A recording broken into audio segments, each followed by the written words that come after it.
Welcome to episode 17 of the Danso Pitch. I am your host, Charles Danso, founder and CEO of Danso Financial Group. I'm joined by one of my co-hosts today. Go ahead and introduce yourself to the audience, please. How's everybody doing? It's Daniel Goodman, COO of Danso Financial Group. It's been a while. Back in this quarantine life, doing virtual recordings, but I'm happy to be here with you guys today. Perfect. Now it's good to definitely have you on, Daniel. I know it's been a minute. Me and Rami be kind of handling it, but it's good to have you on again. Yeah. Yeah. So yeah, but before we bring in like the special guest that we have for you guys for today's episode, I first want to kind of highlight the Danso Pitch. That's the name title that we kind of changed this podcast to. The reason being is much like an elevator pitch, we basically give you, instead of a minute, we give 40 minutes to an hour of just allowing yourself, if you're an investor, just to kind of pitch your ideas, pitch your knowledge to the world. We do it for our audience and for our guest speakers, much like the one we're going to introduce in a little bit. You have 40 to an hour to kind of articulate your business, any ideas that you could kind of formulate for the audience as well as us. We're happy to hear. We're always excited to have you. But let's get right into it. Our entrepreneur for today is Anthony. Anthony is an investor, great designer, innovator of today's world. His business is C.L.U.E Clothing. The C for creativity, L for lives, U for under, E for excellence. Anthony, go ahead and introduce yourself. How you doing today? How you doing, guys? Definitely appreciate y'all for having me on the show. My name is Anthony Telford, current CEO of Creativity Lives Under Excellence, short for C.L.U.E. So happy to be here, man. I appreciate y'all, and I hope everyone's being safe during this quarantine time. Well, no, I definitely appreciate that, man. And most important, like Anthony just kind of articulated for our audience, we hope that you guys are staying safe. Definitely practicing social distancing. I know the weather's getting a little bit nicer, but come on, guys, we're not there yet. So let's continue to social distance and just practice, like I said, just staying inside and just we're gonna make it through. So let's just get through that. But let's get right into it, Anthony. I first want to start off um, by first kind of asking the question, what made you get into the fashion world, so to speak? So for me, I always been into fashion based off of how I grew up. Like my parents, they're fairly young, so they kind of put me in nice clothes from a kid. I seen a lot of that stuff throughout my older cousins, Hmm. and that kind of like shifted my focus into that. And I always been Hmm. into business as well, so it's like merging my two passions into one thing and being able to live it out in Hmm. both aspects. Because right now I'm a one man team for my business, so I kind of handle the creative side Hmm. and the business aspect of it as well. So Okay. And how long have you been in this business? I know we went to Albany yeah. together, and I know you had you produced some of your clothing items for a fashion show one time. I think it was in 2017. So was that around the time you started, or was it before? Like, what's the time that you've been in business? So actually, I actually started in like 2013, 2014 when I was in high school. But the only thing that was different from now is I wasn't doing things the correct way, I'll say. I was doing it more for passion and just me wanting to create something that was my own. So being a 14-year-old kid with a clothing line, you don't really know the ins and outs of the business. You just know that you want to wear something that's only for yourself, and if people like it, then for me it was I made something for myself, and then people liked it, so I was like, yo, why not sell it? And then that was like the Hmm. birth of my brand. And at the time, the market for it was slim because I'm 14. Not a lot of people have 40, $50 to just buy a sweater that are in my age group. So I I had difficulty starting up, but I still got a lot of support in some kind of way. Like people found a way to buy this stuff, but that's where I started. I would say 6, 7 years ago. Now, you brought up something really important, which is you noticed that you weren't doing it the correct way. Yeah. So, and I want to touch on that because I think you've been in this industry for a few years. You've had some experience, and there are obvious market research that needs to go into, developing price line, like what price you're going to do for your clothing items, what's the demand like. So I guess what for you was the switch and okay, this is no longer just like I just like to design clothes. I'm gonna, Yeah. have clothes designed too. I'm gonna make this a business. I'm gonna, do the research. I'm gonna, develop a plan. Like, what was the switch for you that made you become serious about it? And I guess the learning lessons. So, like in high school, I would say I wasn't taking it that serious. I got to just fast forward to like my second year of college. Um, Before my junior year of college, because I came in as a sophomore. So my second year of college, that's when I started. I started like selling my cool stuff again because I took a little break for about 2 years. For like personal family reasons. I had like stuff I was going through. Hmm. So when I started to get back into it again, I realized like the amount of traction and the amount of money that was in it because now I'm in a different demographic. I have people in college that not necessarily have a lot of money, but they have enough to afford maybe certain things that they want. And if they do want it, they'll find a way to get the finances to do so. So I knew like at that point I was an economics major, so I knew like tax laws and having to pay taxes to the government, things of that nature. And if you don't do that, if you get caught selling stuff without copyright, trademark, or S corp or LLC for your brand, you could get caught with back taxes, all that kind of stuff. Absolutely, So very important right there. You can't just pick up a T-shirt and sell it. You have to. That's true. There's a Yeah. lot of yeah, legal things they have to be doing. So, yeah. So I Okay. realized like I was doing it the wrong way, and I had to find out exactly which lanes I had to get into for me to be doing things in the correct way, business wise and fashion wise. Okay, perfect. Yeah, I want to kind of switch it up a little bit, staying on that subject, but I did do some research and I actually found out that of the most valuable luxury brands of 2019, pretty much all of them were dominated by European brands or you were European conglomerates. LVMH is the most popular, which Yep. houses like the most famous, as you know, Louis Louis Vuitton, Vuitton, yeah. Chanel, Rolexes. They sell. I think they sell the Hublot watches, all that. Hmm.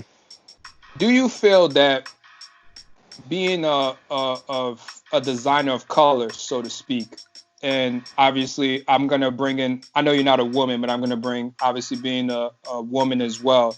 Do you feel that the lack of funding or the lack of attention, so to speak, from even people from our culture is Hmm. not as valued for the minority designer as opposed to, and when I speak for minority, obviously I'm speaking to more so black Yeah, yeah, individual, yeah, not necessarily like like the Vera Wangs of those yeah. folks. I'm speaking, yeah, I'm speaking more so to like us.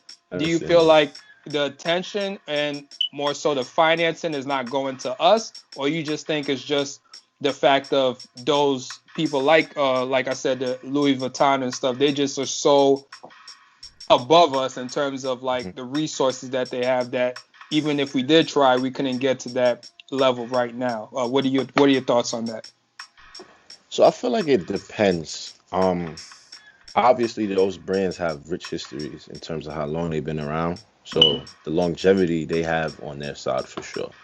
Hmm. Um, Chanel, Rolex, Hublot, Louis Vuitton. Hmm. Those all of those companies have like a heavy history within Hmm. fashion. Hmm. And I think as a minority designer, you do have a lot of obstacles that you have to overcome. But I Hmm. would say that Kanye West and Rihanna kind of are breaking those barriers down. Hmm. And of course, we do need the finances though. Hmm. That's the hardest thing about it. Like even with Kanye, he had the innovative idea Yeezy. He even reached out to Mark Zuckerberg at a point for $1 billion Yeah. to invest in him. But you need backing regardless at a certain point in time, and it Okay. depends. Let, Yeah. let me let me keep you on there. I'm gonna keep you Hmm. on there, and I'm gonna let you finish. Hmm. You said Kanye. Kanye is in the remaining 2-year deal with Adidas. Hmm. even though he gets paid an equity, but they also receive an equity. Yeah. You also mentioned Rihanna. Rihanna is housed by LVMH. I just mentioned, Yeah. which is Bernard Allstar, the third richest guy in the world, Yeah. and the richest European in the world. And he basically owns a profit of Fenty Beauty, which is Definitely. under Sephora, that conglomerate.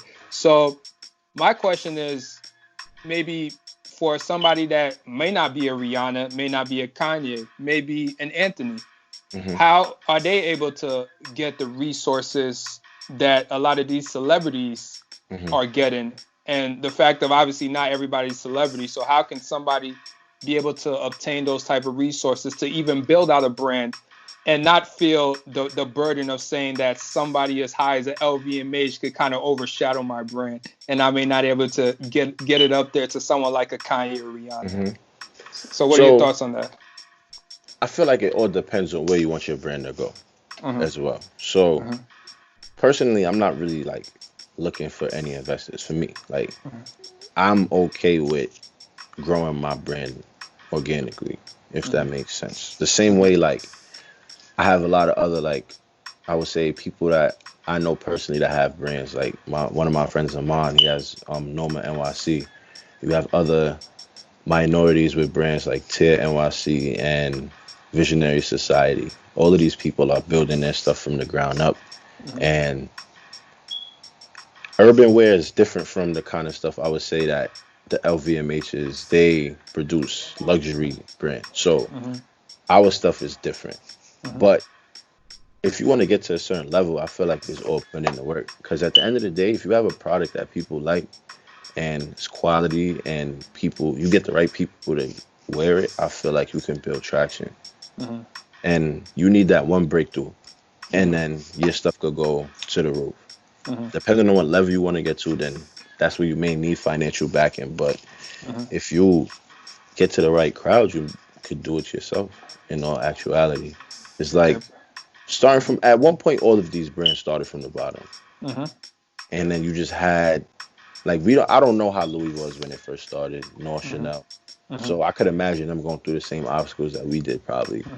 without. So Mm-hmm. it just depends on the vision that you have and where do you want your brand to go in the future. Okay, perfect. Daniel, I'm gonna bring you in. I just want to ask him. I want to ask you guys a two question, and anybody can answer these questions. As I'm gonna ask, how important do you believe having I won't say a brand, a design? How important do you think a logo design is to not even just fashion, but having a business? I'm gonna more sure ask this to Anthony since obviously he's our guest. But Daniel, obviously, I would like to get your intake in here as well for the audience. How important do you think a logo is to a brand of a company? Do you feel like, and more so because I'm trying to understand from the fashion world. Obviously, I'm not in that world. Yeah. How important is that for someone like you? And do you believe that? I'm gonna put a antithesis question to what you're saying in terms of what you just articulated, because my question would be, okay, then why is it that after years of Dapper Dan doing this, now Gucci wants to partner with him? Why is Louis V partnering with Virgil with the Off Whites if they can kind of house that market without us? So why does it feel like they kind of bringing the culture more so into their brands as well? So that's a question I have for you. So just to answer the Dapper Dan and Virgil thing, Mm-hmm. I feel like these brands are trying to get more into the urban culture. Mm-hmm. So Virgil is like literally one of the biggest minority designers that Mm-hmm. we've ever seen. Mm-hmm. So Louis adding him just builds their stock, you know? And That's I true. feel like Mm-hmm. adding him to that platform, it gives him the recognition he deserves and it allows him to maybe one day break off and do his own thing again. Because like Off White is his brand and is a very successful brand. People have been Mm-hmm. wearing it for years. Mm-hmm. And Dapper Don, Gucci had to pay him his respect. I feel Yeah. like is about that time. Yeah. And I don't necessarily agree with the way they did things and how long it took for them to get to Mm-hmm. that point with them, but it's just they need that to get injected into the urban culture. I Mm-hmm. feel like their all of their products have improved when they added those people into them. Correct. And it gets the black dollar into their business even more. Mm-hmm. So I think that's the scheme that they put behind it. And Mm-hmm. then to answer the second question, I feel like logos are probably one of the most essential parts of a business, Mm-hmm. any business, not even just Okay. clothing. It's like Could you elaborate for us, for the audience, please? definitely because it goes with your branding and your marketing. You know, people always want to put a face or a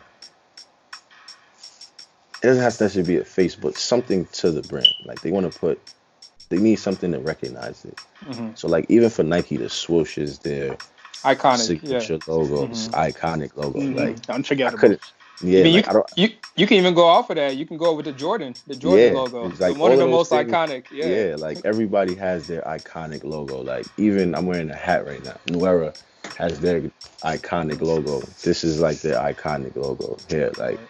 Mm-hmm. Apple has the bitten apple. Like Apple. Mm-hmm. I feel like people it sticks into your brain when you hear certain brands and then they logo is like the first thing that you think of.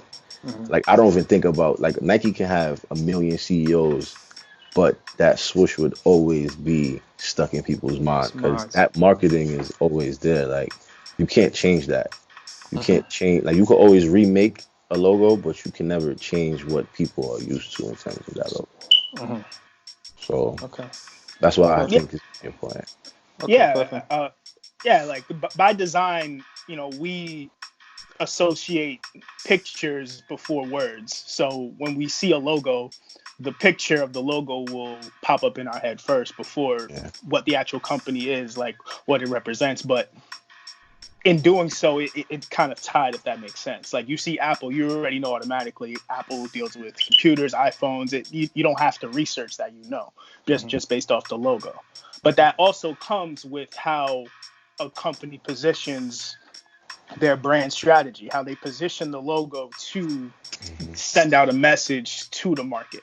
Mm-hmm. And the message behind the logo is what I feel is more important than the logo itself, because the logo could be anything, really. Mm-hmm. I mean, an apple, like a bitten apple for a logo, like it's creative, but it's an apple. Yeah. A switch of Nike is just a check. It's Mm-hmm. creative, but Mm-hmm. so it's the simple things that it grabs your attention. Okay, it's simple, but then what's the meaning, what's the mission statement behind that Hmm. logo is what grabs the audience and keeps them attentive, and then it plants the permanent memory. I Mm-hmm. can never forget what Apple does Mm-hmm. because of both the simple design that they have and the mission statement behind that design, what they're about.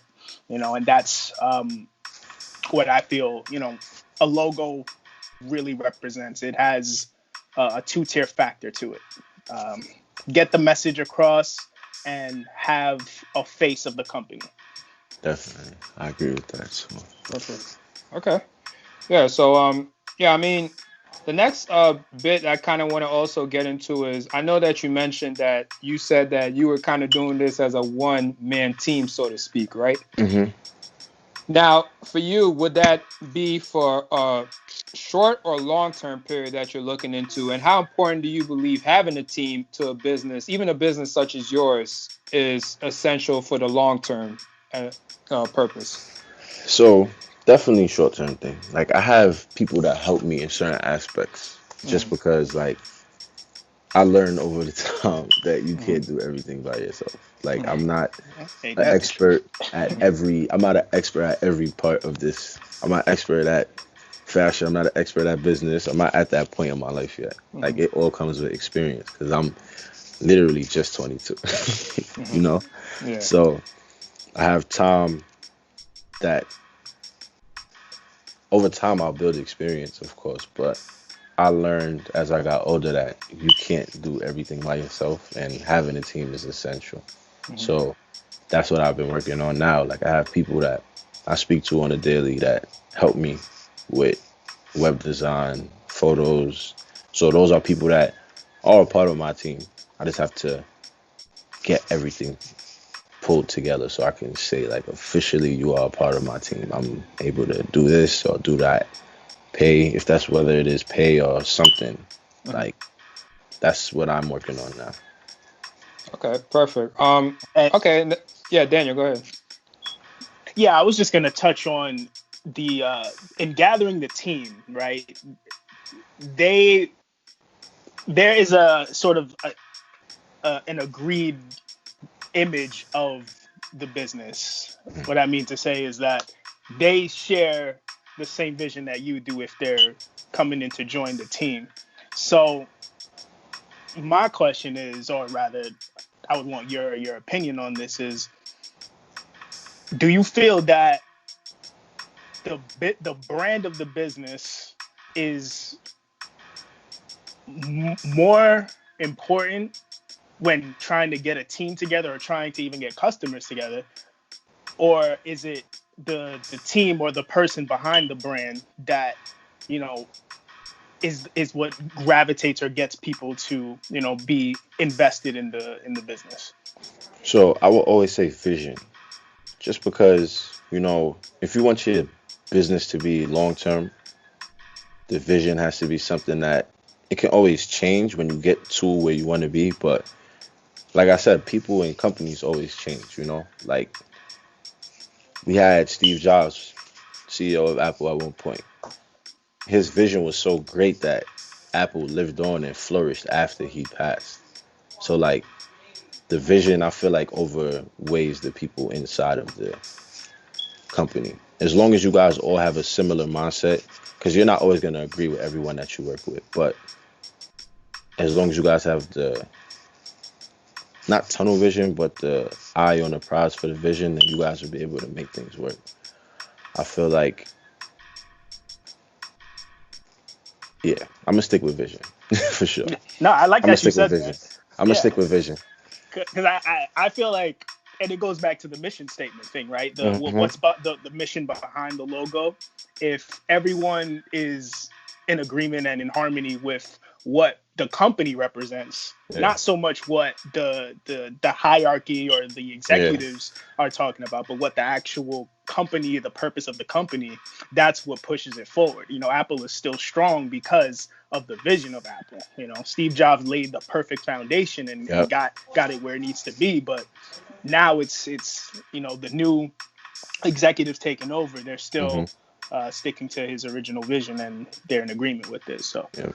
Yeah, I mean, just to kind of add on to what you guys are saying, and obviously for the audience, obviously, much like Anthony, and obviously having Daniel in it as well, I think just being in a business, operating a business, I think a vision is the most important piece of it, because you don't think for the next year, you think for the next 10, 15, 20 years, and the life after you're gone and or step away from the company.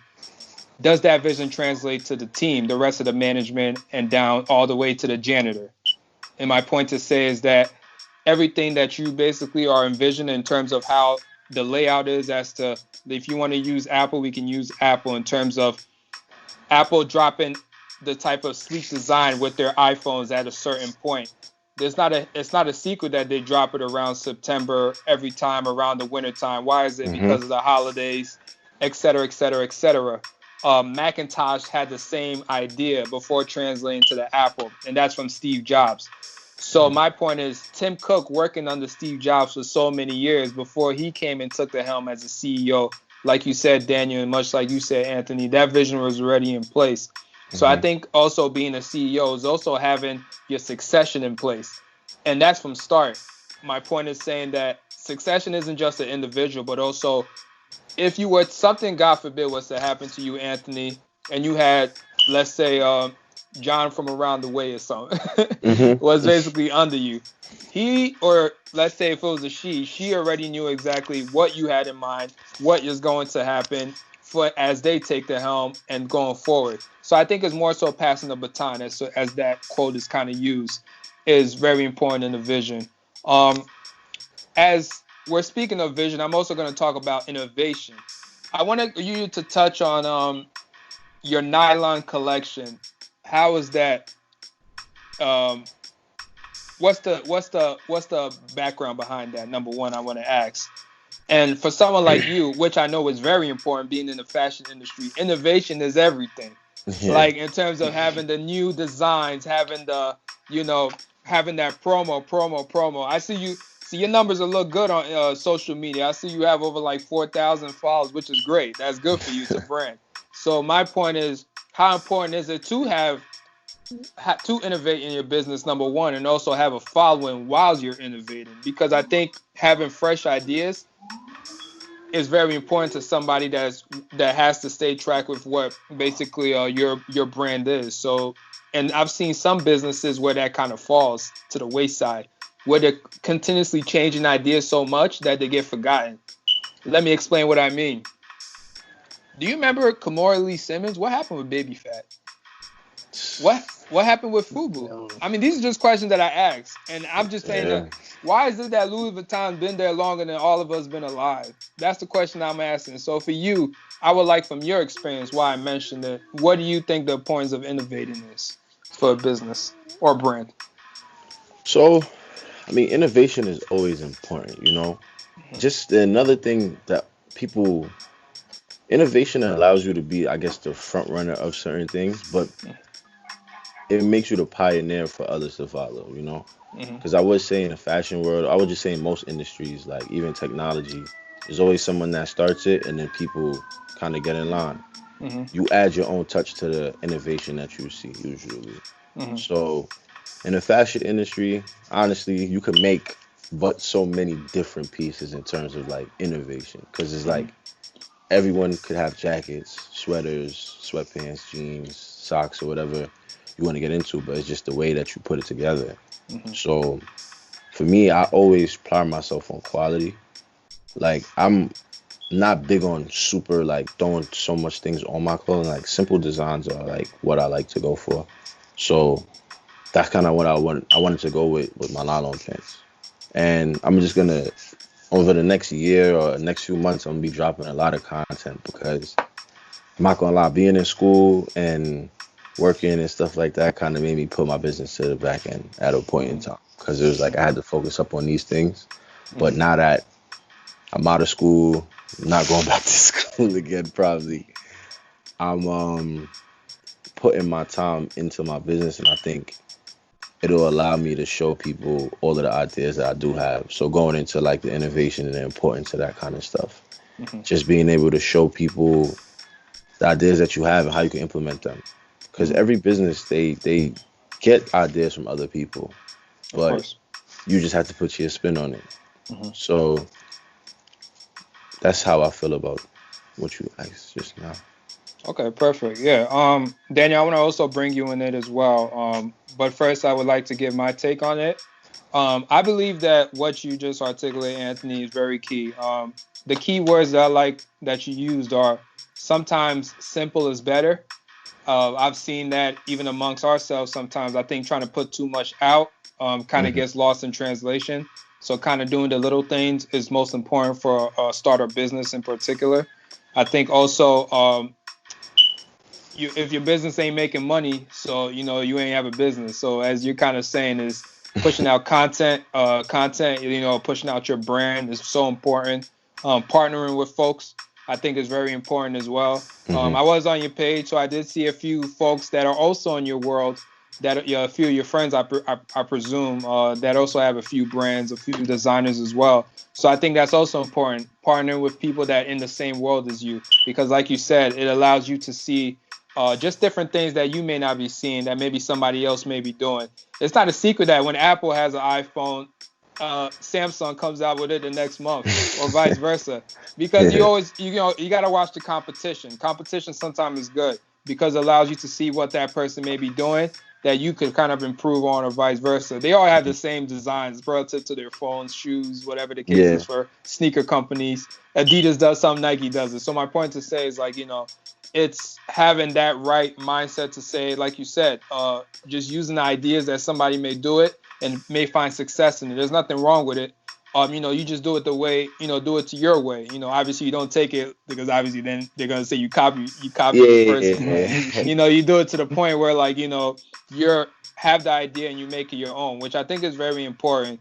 I think a lot of businesses and a lot of business owners listening to this episode that will listen to this episode, excuse me, can also take away from. It's okay to take an idea. You just have to make the idea your own. I think a lot of times people try to do too much too early, and they're doing something that they're not really comfortable with or don't have a full understanding with.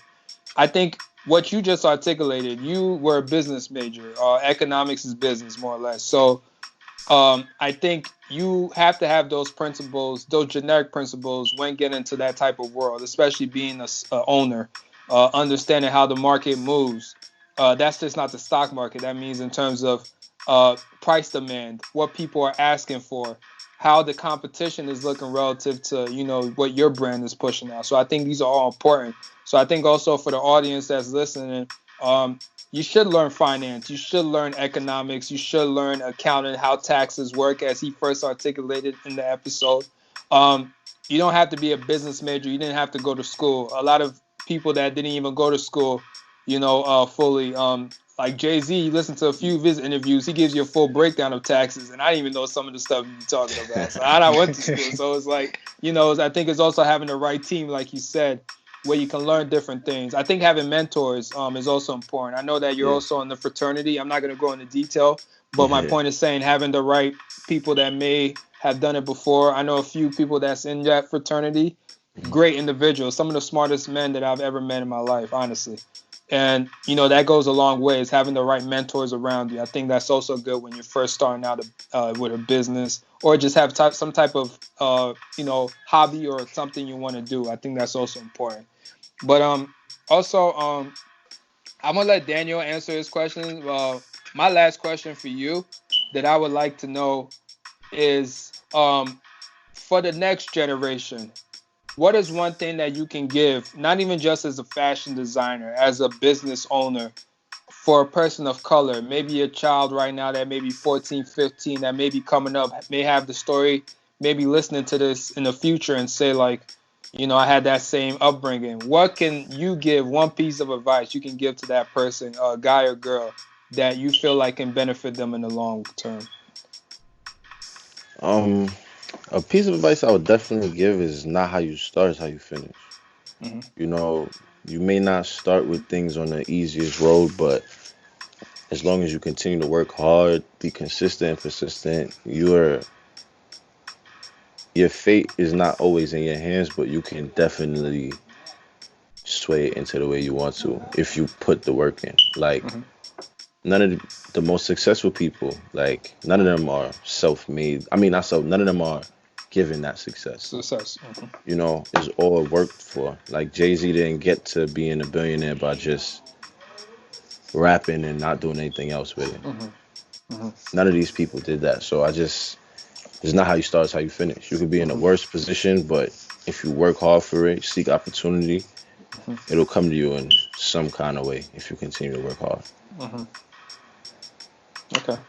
Very Daniel. good touch points. Yeah, absolutely. I think that, attesting to what Anthony said, the journey is the success, not necessarily the destination. The I think that a lot of entrepreneurs, well, some entrepreneurs, I can't speak for everybody, but I feel that there is a general idea of the result without necessarily embracing the climb or the pain that you have to go through to get to that result. And in other words, you're looking at the summit, but you're ill-equipped to handle the climb. And it's the climb that builds you. It's the climb that makes you into where you want to be and where you want to go, which is the summit, which is at the top. Mm-hmm. So, and you, like we talked about earlier, it's a climb that you can't do alone, right? You need to have people that are going to back you, people that are going to support you, not only in terms of your personal support, but also in terms of your business financial support. Steve Jobs, Apple didn't get to where it was without the help of certain angel investors like Mike McCarthy, probably spelling his name more, Mike McCarthy, and other businesses that didn't ascend to where it got to without the need and support of other people. But and to add on, I think it also comes with personal branding, because people invest in you along with the idea. So when you're selling your brand, and I'm speaking more so to you, Anthony, when you're talking about your brand and when you're having people, either go through your inventory on your website or just advertising certain clothing lines, clothing brands. There's like an idea that you're putting inside of them to say, this is where this C.L.U.E clothing line is going, and this is where I'm showing you what I have, both customers and potential business partners. This is what I have, and this is what I have to offer, and this is where I'm going. And these are the people that can potentially excel your business to where you want it to go. What I want to ask is, in terms of personal branding, how do you feel it correlates to both the professional world where you're doing your business and also the personal world where people know you as, you know, like in school, people know you for, the various things that you're involved in and what you do, but also you have the business side to it. How closely correlated do you feel personal branding, uh, you know, mixes with your business and how it could accelerate where you want it to go? Yeah, I think personal branding and it literally correlates with your business so much that people don't even realize it sometimes. Like publicly, you have to move the way you would want your employee to move if you didn't see them, if that makes sense. Like, I don't employ anyone, but whenever I go outside, I'm a representative of the organization I'm a part of, which is Alpha, and I'm a representation of myself and my family and my business. So if I do anything that people don't like, that could take away business from my business, of course. Mm-hmm. So I'm in the fashion world. It's like for me, I like to like dress well, but Mm-hmm. if I didn't, hypothetically speaking, people wouldn't be interested in the clothing that I make just because Mm-hmm. it's like I'm not attracted to his clothing choice or his fashion choice necessarily. So it's like, why should I buy something from him? Usually, like fashion designers, they publicly, I mean, their personal branding, they pride themselves on wearing things that are pleasing to other people Mm-hmm. or it looks good on them, of course. Because if you wear clothes on, especially if it's your clothes, you make it look good, it'll make people like, oh, where do you get that from? Mm-hmm. Should get that. Or even in the professional sense, the way you carry yourself, like it was almost like going into an interview without wearing a suit. It Yeah. kind of like, Mm-hmm. it tarnishes whatever knowledge you may have in your mind. It's like you could come in there and say everything right. It just, your appearance it Yeah. didn't, Sell it. it Yeah. didn't sell them at all. Hmm. So it's kind of the same way with personal branding and correlating it to your brand. Like if I was someone that made suits, I would make sure that I'm wearing suits all the time, no matter where I'm going. Hmm. Just so if people see it, it could be somebody random on the street, and it's happened to me before. Like I have friends that have worn my sweatsuits before, and they'd be like, "Bro, remember my friend wore it to the airport when he was going to Colombia. He said he had like 8 to 10 people stop him, Hmm. and that's just attesting to like the branding of my clothing line. Hmm. That allows me to get new customers without me even being there. Hmm. Because if it wasn't something that I wouldn't wear, I wouldn't have somebody else. I wouldn't even sell it. Hmm. So that's how I think it kind of correlates with the brand, and I feel like it's very important for personal branding because it trickles into every aspect of your life. Like even if you don't know, indirectly it does. Yeah. Yeah. No, definitely. Just kind of adding on to what you're saying, Anthony. I think that's so important. Like you said, you are your personal brand. Doesn't even have to be just fashion design. Obviously, if you're a designer, if you're a suit maker, like you said, you put on your suits. You wear your suits anywhere you go. I think because you never know that one person, you go into that restaurant, you go into that event that would like that color scheme of the suit and be like, oh, where do I get that at? Or where did you buy that at? Not knowing Yeah, that you are the one that's making it. So I yeah, think a lot of time that's very important. Like you said, presentation is key. I've been looking at your cool sweater for the longest, so I'm gonna get one after this. After this, so yeah, because it's nice. Like I like it, so appreciate it, definitely, bro. yeah.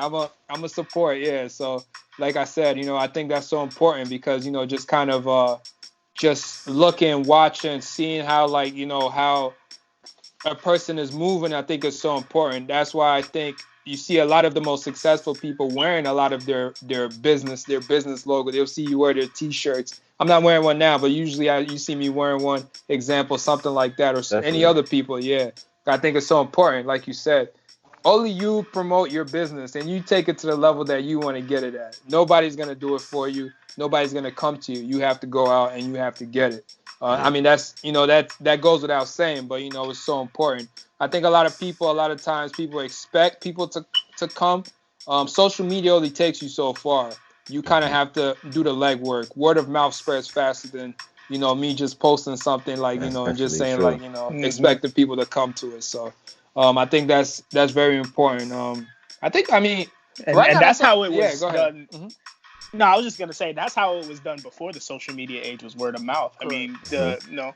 the two real reasons people buy things are one, word of mouth, and two, because of advertisements. And social media is just another Yeah. form of advertising. But if you take it back to how you know the sale of an item, how supply and demand in the sense of buying a good, buying like a Mhm. T-shirt, buying a fashion design, that was word of mouth, or people would wear it and they would Definitely. promote the brand, as a part of it. So yeah, I think that you know going in forward, these simple things we talked about, the importance of personal branding, how it is an entanglement of every aspect of your life. It's not separated. Your business life is not separate from the personal life in the sense of where you're running a business. Yeah.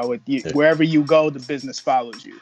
Um, we talked about the importance of logos, a simple idea, a simple, design, but a powerful message behind it will leave an impression on everybody. You just look at Apple. The little Apple thing is like everybody knows a little Apple. So, Yeah. Yeah. Yeah.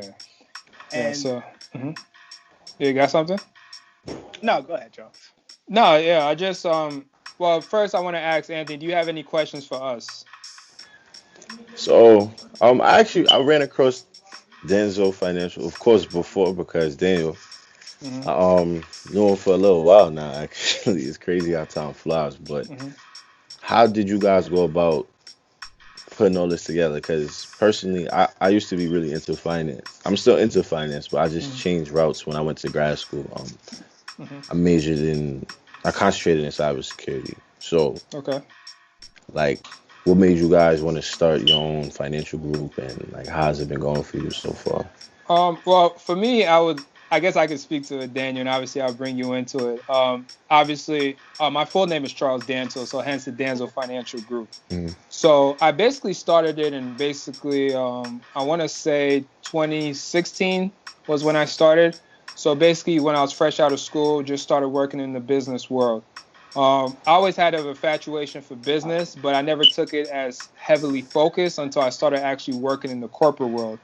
Allowed me to see just how different things kind of, moved, and the type of people I interacted with. Sorry. mm, So the thing that made me really start the business was when I went into Wall Street and I saw a lot of people in positions of power did not look like me. And the ones that did basically look like me, and this is a grown podcast. They're like, yeah, I'll fuck with you, little homie, but just from a distance. yeah. So it kind of isolated me, especially being a 22, 23-year old just coming into my own. So what kind of motivated me was I started going home and doing research. I was always someone that liked doing research, so I started to research a lot, and I started to see people that were successful that did kind of look like me that were in the business world. There's a few people. Even I always forget the guy's name. The one that runs in Dallas. He's an alpha himself. Robert. What's his Come on, name? Robert Smith. Yeah, Robert Smith. Exactly. Yeah. Like he's one folk that I followed. even the white guys like Warren Buffett, example, was someone that I followed. Mike Bloomberg, despite his Mhm. stupidity as mayor, I still respected him as a businessman. You know, so like just those type of folks. And what really got me into it was when I started to research and read. I started to read a lot of books. I started to actually utilize that personal branding, like you're saying, on my social media. So if I would read something like it will say like save 10% of your wealth, and like one of like the book I read called like The Richest Man in Babylon or something, I would use that. So as I was posting that, I started to actually really understand how it worked. I started to understand how the stock market was moving, how Wall Street was moving. Because remember, I'm still working in this world even to this day. I work at JP Morgan right now. So the thing is, like, I've been doing this for almost, I want to say, when did I start working? 15. So you want to say about almost 6 years, if you want to go that Yeah. route, almost. So like 6 years I've been doing this, and Daniel came into the fold by kind of seeing the vision without me having to explain it to him. And I'll let you speak on it, Daniel, obviously. But yes, Yeah, continue. Hmm. yeah. I mean, the vision was as clear as day for me. We were sitting we were somewhere in Manhattan. We sat down at like a bar or something, and he was just telling me his idea. And I've already followed him on social media before then, and I knew him, personally before that point. But so just seeing the way he was promoting his business and stuff, it only took probably 10, 15 minutes of the conversation for me to say, okay, you know, this is something I'm gonna be a part of. I'm going in for it. I'm joining, and I mean, at first, like joining anything, you see the vision, but until you're actually in it, you don't really see it. You Yeah. know, and it wasn't until 1 year in, I would say truthfully, that I really saw where this company was going. And that is where and I graduated school, I think, in 2017. Well, with my bachelor's, that's when I graduated, and got the reins on Danso Financial to take on more responsibility, and we started to just get more people involved, get ideas flowing, and we built a team. Through Charles's leadership, it's been, we got from where we were to where we are now, and this is like kind of only the beginning, but it's like the vision from, it's still the same vision. It's like Yeah. what he told me probably 3, 4 years ago. It's still the same vision from then until now. There's just been a couple little additions, but for the most part, it's the exact same vision. And I think, and kind of like the theme of this podcast when it comes to, you know, the brand and the business is like, yeah, the vision of the business really sticks. It really is the selling point. Yeah. So yeah, that's really my story on it. Yeah, just to kind of just add it on, just to kind of finalize it, is like he said, just first doing the research was the first thing I did, Anthony. And for the audience, I did research before I even started the business. Because like I said, I needed to know, was this something I can actually do, and did I have the knowledge? Hmm. Thank God that I was placed in a position where I was actually doing it with my day-to-day job while I was applying that knowledge I was learning, and continues to do my self-education when I went home every night. So really, it took me a whole year and about a half before I even started the business. And once I started the business, I had to promote myself, brand myself, like you said before. So me like using social media, me going to events, networking with folks, interacting with people that knew me before, so they already kind of had a familiarity with me, but they really saw it when they're like, all right, so he's really just all in. And that's the thing, you got to have a crazy drive, like you got to have like the tunnel vision, in the sense of saying like nothing could deter you. It doesn't matter what the situation is. And of course, I've lost plenty of money, I've lost plenty of resources, friends, relationships have been messed up. I didn't really care. I just wanted to have that vision where like I was going all in, and that was just the mindset I got to. So you know we've grown. We've definitely still have so much to do, but we've grown. We've gotten better. Much like your business, like I said, I think it's also important to support individuals that look like us. I always try to say that Definitely. because, like I said, being in that position, I know what it feels like to be ousted. I'm sure we all have, being young adults, young of color, of course. I think that's one of the most hardening experiences that we basically go through. So I think that's very important. I mean, if your brand sucks, your brand sucks. I'll tell you to your face. But if you're nice, you got something that's like, you got something where I see like the vision going, then I definitely like supporters because I know that if Jews can do it, if Asians can do it, Black folk can do it. I think Spanish folks can do it. I think that goes a long way. So I think that's what we use this platform for, to kind of articulate that and bring it to the masses. But Anthony, like I said, just to kind of wrap it, I want to thank you from the bottom of my heart. Thank you for joining. I know Daniel definitely connecting with you. I appreciate you, Daniel, for making this connection as well. For our audience listening in, tune in. We are on Spotify, Apple Podcasts, and YouTube for our viewership at the Danso Pitch and the Danso Financial Group for YouTube, right? This is episode 17. That's right. Episode 17. And Mhm. for our audience also, Anthony, where can they find your clothing brand? Do you have a website and social media where they can follow you? No, we're gonna add that. We're gonna add that in the description. We'll get that from you, Anthony. Don't worry about that. Alright, no Okay. Yeah, problem. we're gonna add that. All We're right. gonna My add that. site Yeah. dropping next week though, man. So Go I'm ahead. Okay. Go ahead. Promote it. You got it. Go You ahead. got the floor right now. so my site is coolclothings.com. I'll be dropping my nylon collection next week. Definitely want you guys to tune into that, and I'll just be dropping things like every 2 weeks. I'll be dropping something new. That's kind Okay. of what that's the layout I have for this summer. And in the fall, probably around August, I'll be dropping the full collection for the fall winter.